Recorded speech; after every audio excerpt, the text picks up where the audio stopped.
with Spider Loke, Most Easty, aka BJ Keyway, and the Google Gang. Let's go! Listen. Cheetah. Gratitude is the attitude. Show is a blessing. To be back in the black box. Black box. Relax, roll up as we randomly react to content in these YouTube streets. Yeah. It's time for R&R. Sniper in that hustle. Big shout out to my SPI, Spotter Low. You know, I'm in the black box. Had to come through, tap in, show love one time. Yeah, y'all make sure y'all subscribe. Stay tuned. All that. The constant, consistent, continuous content creation campaign continues. And we got Elon, the Musketeer, and his new campaign on the menu. New American Party. Sound like you got a ring. Might could be a thing. I think it's time for change. This old way is dusty, done, dirty, dingy, and downright disturbingly disgusting. Damn it. So this might be a refreshing thought. But with no further ado, let's see what Elon Musketeer has been up to. We asked the question because it's been asked yet again, is it time for a new political party? If Trump's reconciliation bill passes, Elon Musk believes the America Party is going to get formed the next day in opposition. We'll see if he's telling the truth on that one. But it is true that when it comes to our politics, a lot of Americans are frustrated by the Democratic and Republican two-party system. In fact, a poll by NBC in June said Americans revealed their sheer distrust in both parties. Nearly 50% said both are sometimes, if not almost always, dishonest. But our country has had third-party candidates before, and for a long time. We had a big one here in Minnesota, and except for Jesse Ventura, they haven't really caught fire. So what gives? Gordon went to find out. How challenging is it to create a third party? It is enormously challenging. There's a reason why two main parties dominate American politics. U of M political science professor Larry Jacobs says those two parties basically write the rules that say which parties can get on the ballot. You got to fight state by state, with the laws varying by each state, the number of signatures you have to get for each candidate varying state by state. It's a heck of a lift. However, if there was anyone who could do it, Jacob says it would be someone like Elon Musk, who has enough money to fight legal challenges from the other parties and a big personality to get people talking. One of the big questions is, will Elon Musk himself be a candidate? Jacob says one of the most successful third-party candidates in American history also has a big personality. Jesse Ventura, right here in Minnesota. Very, very hard to win a statewide race as Jesse did. Jesse was able to break through by 4. I believe the new Tesla generation will vote Elon Musk in. That might be a wise thing. He get Candace Owens on his team, and she can get off some of that bullshit.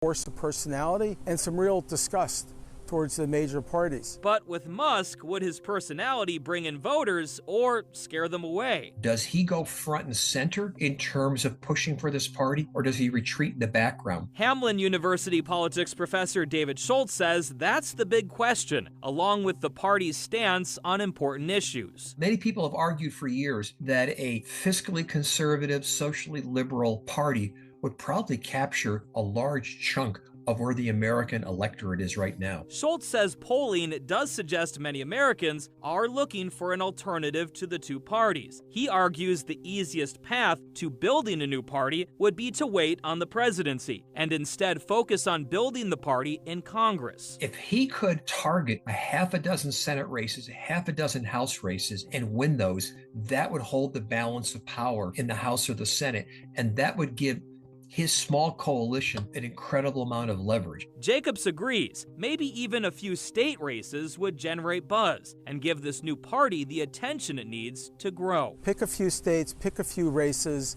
try to get an image or a label or an organization, some identity. Obama, Trump are two of the most shocking elected presidents. I think we're in an age where we can be shocked again. They was teasing us, trying to give us a woman. That would have been a big shot.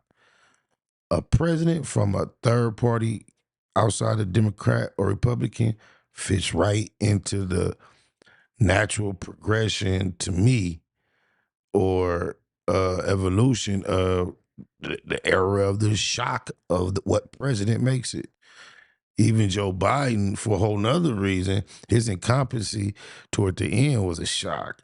But this would be a shock, but it seems like it can be a shock that can be translated to something that we can see and perhaps get used to. What he's trying to do, and then go from there. Another big hurdle for any third party is convincing voters that their vote matters and that they can actually win. With this tense rivalry between Democrats and Republicans, a lot of candidates argue that a vote for a third party is basically like giving a vote to the other side. Yeah, Gordon, and I've talked to a lot of independent voters in my time, and they feel really insulted by that. Well, that's who they believe can win. And so it's really interesting to see this conversation kind of pop up to the surface again, and if anything comes of it. And a big question people have is, how serious Elon Musk is about this. One thing that we talked about earlier in the newsroom is he's also talking about trying to vote some of these lawmakers out at the primaries, and that seems like something that would be a little bit more feasible. Is if you have a lot of money, you can put a lot of money to those races in the primaries and maybe put someone in there that fits your values more. We shall see, as they say in America.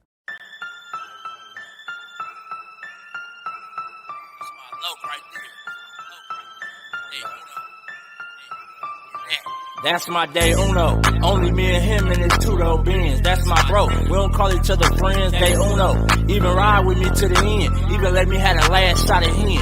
That's my day uno. We stay cracking. And when I die, he one of the niggas carrying my casket. Gang bang active. Really with the shit, stay banged up. My day one and never changed up. That's my day uno. Niggas know it since day uno. For rare recitors, and I'ma say puto. And I mean that with all due disrespect to the ops off tops if you diss the set. This man go, I go half on the sack with him. Double back on foot with the Mac with him. Cognac, that's what my joint drank. Period. I done seen him do it point blank. Neighborhood for death though, he see on mine. Every time still give my nigga 3 up high. When it's cracking, he usually a trip before me in 03 introduced me to Nip. Got a lot of politics between the two turfs. Truth keeping mafia like Blue Smurf. Half the time I don't even like her. But I ain't never met a nigga like That's my day uno. Only me and him in his two-door Benz. That's my bro. We don't call each other friends, day uno. Even ride with me to the end. Even let me have the last shot of hen. That's my day uno. We stay cracking. And when I die, he one of the niggas carrying my casket. Gang bang active. Really with the shit, stay banged up. My day one and never changed up. That's my day uno. So when it come to dying, it ain't nothing. Killing ain't shit either. Enemies know we stay hunting. We know it's wrong, but we love it. Where you wanna take it? We in the streets. We don't mind a little confrontation. Whole lot of gunplay with me and my low. I'm talking pistol with the scopes when we out on patrol. Hunting for domes. My low was a fool when he get it in. Pull up on him like Cuz, let's slide and he get in. Lil Mac down, my bro. Ain't gotta prove a point. It's facts over feelings in my SPI boy. Him be the logo. That's my day uno. We ain't friends. It's only me and Cuz in this beam. Like identical twins. We on that same shit. Day uno. Them be the niggas that I bang with. A lot of politics between both gangs. It is what it is. The homies little gang. That's my day uno. Only me and him in his two-door Benz. That's my bro. We don't call each other friends. Day uno. Even ride with me to the end. Even let me have the last shot of hen. That's my day uno. We stay cracking. And when I die, he one of the niggas carrying my casket. Gang bang active. Really with the shit, stay banged up. My day one and never changed up. That's my day uno.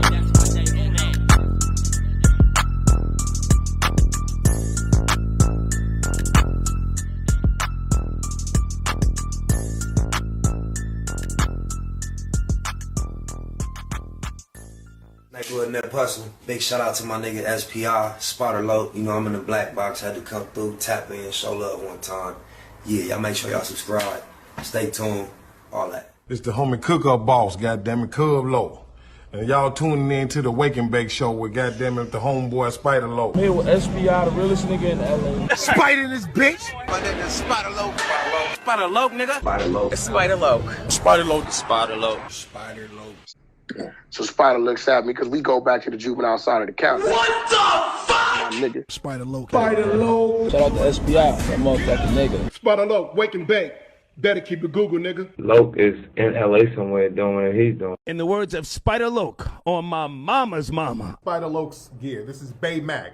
Nate Bud, C-Mac. Shout out my Loke, Spider Loke, huh? Nate Bud, on hood. It's a beautiful world. You fight me? Fight, Craig.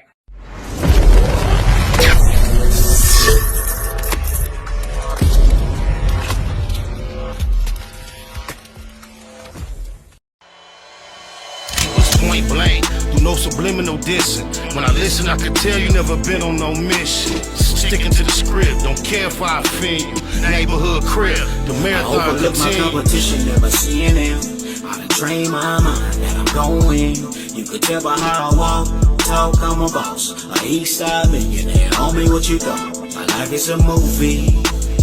They can't get close to me. They mad cause they can't be. I'm everything that they wanna be, yeah.